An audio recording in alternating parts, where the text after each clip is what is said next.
Hi guys, it's April, and let's talk Locke Key. So I will do this review the same way I do all of my other reviews. I will have the non-spoilery section up front, followed by the spoiled-filled dump at the end. I will try to keep it as spoil-free as I can since I'm talking about a whole series. Try not to spoil things that happen later in the series, but there might be little things here and there that I end up having to talk about. If that has to happen, I will let you know.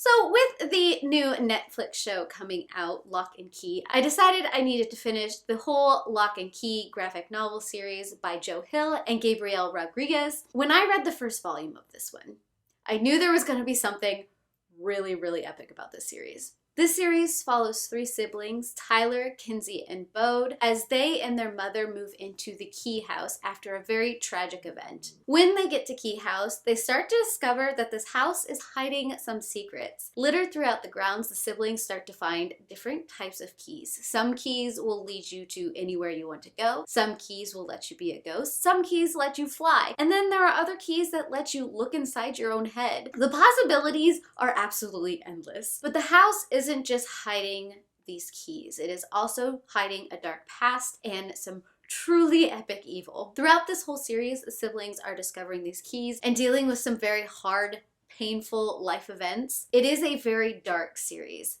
both in style and in content. It doesn't hold any of its punches. It's willing to go places that you didn't realize that they were gonna go. There is gore, there's a lot of action that goes on, and there is a lot of diversity. This is a horror graphic novel. You will not get out of this unscathed. I do like how they handled a lot of the character story arcs. You got to see a lot of real gritty emotions out of all of these characters. They had to deal with death, they had to deal with relationships, they had to deal with a lot of different kinds of traumatic events, and to see all of that wrapped up into this graphic novel with a side of supernatural horror, I liked a lot. There were times where I didn't understand why they made some art changes. Maybe they were playing around with styles a little bit to tell the story slightly differently. I can't say I truly enjoyed those pieces, but it came alongside switching perspective changes. So there were points where when you were Bode, who is the youngest sibling who is around 8 years old, you got more of this cartoony kind of style. But then throughout the rest of the graphic novel, you got a very harsh, dirty, gritty illustration style that I really liked. I think played very well to this. This graphic novel series played homage to a lot of those traditional horror elements, and I think in this graphic format it played out this story that was this very visual. You connected with the characters in this very real way, and of course they weren't afraid to play with gender or race or sexuality or any kind of mental issues. It was all in here, which you can't say about a lot of things. I do feel like as more of the series went on, things started to move quicker and quicker. We had this buildup at the beginning that felt like this long pool of discovering what these keys were and what they were doing and what this could possibly mean. But then all of a sudden you had a big info dump of everything in kind of a rush to get to the climax at the end of the series. Overall, I like the story arc. I feel like part of me almost wanted a little bit more of a build-up between volume 1 and volume 6. It got very, very choppy in the middle there because we were discovering all these keys and everything was happening very quickly. Felt like there could have been a little bit more mini episodes to help move the story along and give it more depth. Not to say that there wasn't depth, because there was a lot of depth. There, like I said, all of these characters, you got to see them grow and shift in various different ways as they were dealing with all of this junk that mirrored all of the horror that was going on. But at the same time, you had this magical element of these keys that added this whimsy to all of this that was very nice to see. Overall, if you like the horror genre, if you can handle seeing the gore in all its visual glory, if you like those action-packed scenes alongside of those very deep emotional looks into character-driven story arcs, I recommend this read.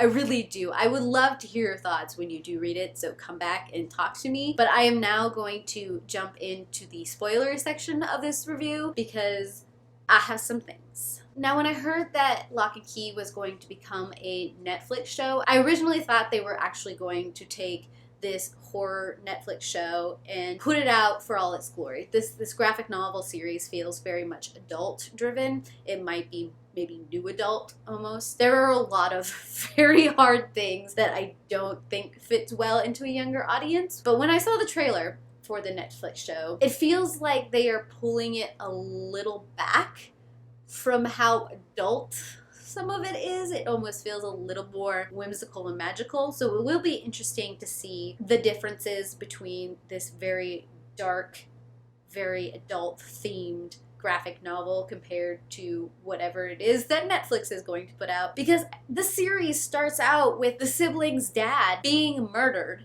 and their mom being raped. And then throughout this whole series, you're seeing blood, guts, and gore everywhere, and you're dealing with all kinds of sexual and emotional and very dramatic issues alongside of the horror that is going on. That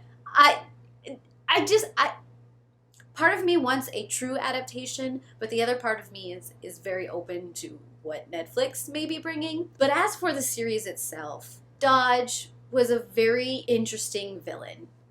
He wasn't one thing. He was all things. She was all things. It was all things.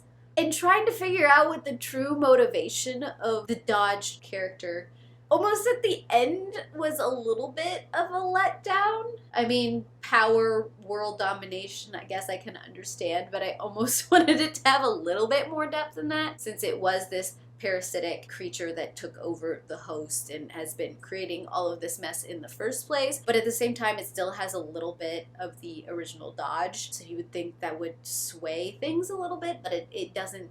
I don't know. There was some things that it could have happened development-wise, and I think all of a sudden we just had a very quick climax, like I said, in the middle, especially when we were going through the calendar scene of where we were just randomly finding keys, and then when we were randomly fighting, and then all of a sudden we were near the end.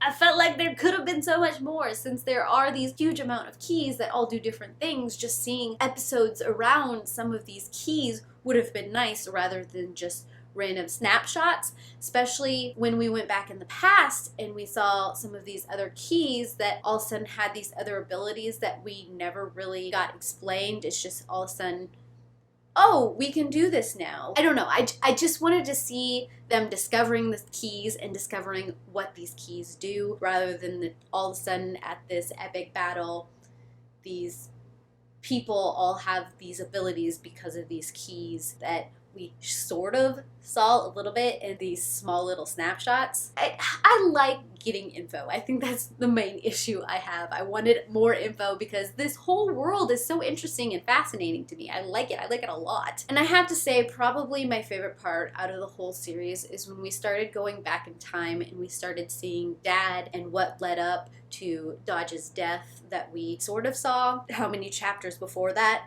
And then sort of getting the history of the key house and how all of these keys started coming into being. There was some things that it hinted at and didn't really explain until all of a sudden we were at this epic battle and we had to give motivation for a whole bunch of different things. Like I said, some of that I feel like could have been pulled out into a deeper story. I understand that putting this kind of stuff together is a lot of work, doing the illustrations, doing the panels, and figuring out what makes sense in the storyline, and you gotta get things out. But like I said, I would have loved more because this world seems like it could be so rich in whatever you decide to dive more into.